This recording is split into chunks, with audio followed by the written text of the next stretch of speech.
下就用到最多的凉拌香辣红油。如何做才能够让火爆的辣椒吃了过后不容易上火，而且要发挥出极香跟极色？且遇到的任何一款光滑不易入味的食材也能够被牢牢吸附，等于瞬间画上了10级美颜。那么不急，接下来将核心的配方跟做法为您一一分享。那么首先第一步是准备辣椒。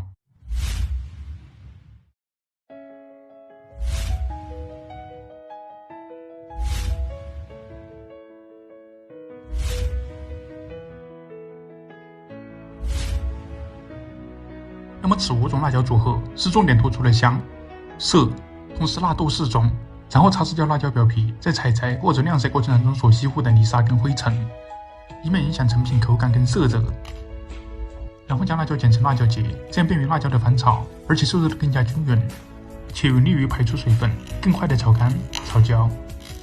再将辣椒皮厚度几乎一致的2金条、青椒、紫薯红、贵州朝天椒分为一类，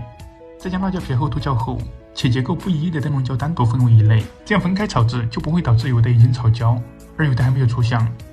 然后在铁锅当中加入少许菜籽油润锅，这样炒起来既不会呛皮，同时也更加的湿滑。再将分好类的辣椒倒入铁锅当中进行翻炒。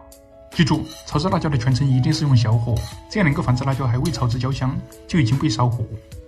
持续的翻炒至辣椒开始冒烟，然后迅速关火。如果一口气将辣椒炒干，那么是一定会糊。所以咱们充分的利用铁锅余温，将辣椒看干、看焦、看脆。还有一个要点是让辣椒的燥辣属性在长时间的慢炒过程当中得到彻底的释放跟挥发，由此达到让火爆的辣椒吃了过后也不容易上火。等铁锅余温完全退去过后再开火进行翻炒，由此反复直至将辣椒炒至干、香、脆，并且辣椒表皮开始呈褐色。这个时候的辣椒会在本身香味的基础上会产生一股让川渝人都懂的独特香味糊香，同时充分炒至焦脆的辣椒会一摸即碎。然后将辣椒出锅装盘备用，再将灯笼椒也用同样的方法如法炮制。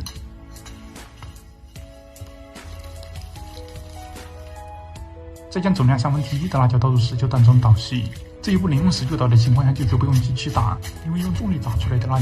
椒质地会更加的疏松，这样有便于彻底的出香跟出色。将第一部分捣成细辣椒粉，再将剩余的辣椒一半倒入石臼当中，这一部分捣成2粗辣椒粉，再将剩余的所有辣椒倒入石臼当中捣细，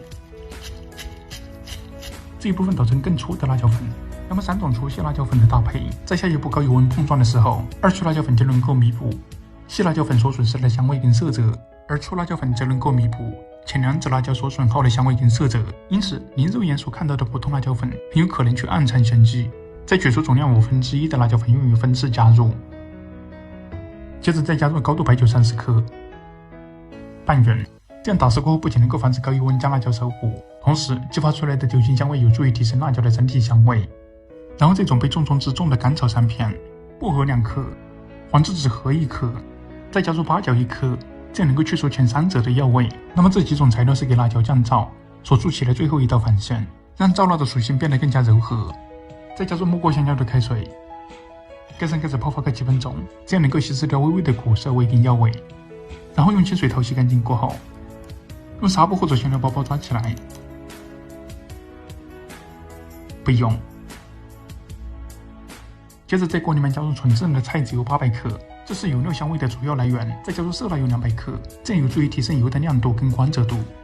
最后加入猪油50克，利用动物油的凝固性来增加油的稠度，从而赋予油的自然吸附能力，由此能够吸附在任何难以吸附的食材表面，使其色泽更加漂亮，更加入味。接着开火将油温升至80%热，油温80%过后关火，丢入拍锅的老姜2块，这样能够撇去油的油腥味，起到扶正油料原香的作用，同时也是给油料断生。等油温退下来过后，过滤掉残渣，再一次开火将油温拉至60%热，油温60%下入白芝麻30克，将芝麻爆香的同时还要爆脆，也就是将芝麻爆至金黄焦香为止，这样的芝麻偶尔搅到1克会无比的香脆。再加入紫草10克，炸出色泽过后过滤掉残渣，将油料变成酒红色过后，成品的辣椒油会更加的红润诱人。然后油温60%将辣椒粉进行第一次淋油，第一次淋入锅里面1/3的油脂，再放入准备好的酱料包，油温退到160度过后进行第2次淋油，第二次淋入锅里面一半的油脂，前2次高油温大概能够激发出辣椒80%以上的香味跟色泽。然后加入取出来的1/5辣椒粉，这样就能够很好的弥补前2次高油温所损伤的辣椒香味跟色泽。然后等油温推至140度过后，淋入锅里面所有的油脂，分高、中、低3次油温的加持，以及辣椒的色、香层层弥补相结合，由此激发出了辣椒的极香跟极色。最后盖上盖子，将香味彻底的焖到油里面去，同时静置1天过后食用，将蘸料包充分发挥，这样效果会更好。静置好了过后，将辣椒过滤掉残渣，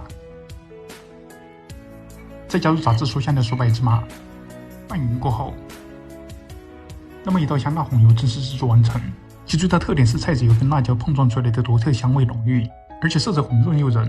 其质带粘稠，所以有微微的挂烧感。所以有了这款香辣红油过后，能够让遇到的任何一款食材瞬间画上10级美颜。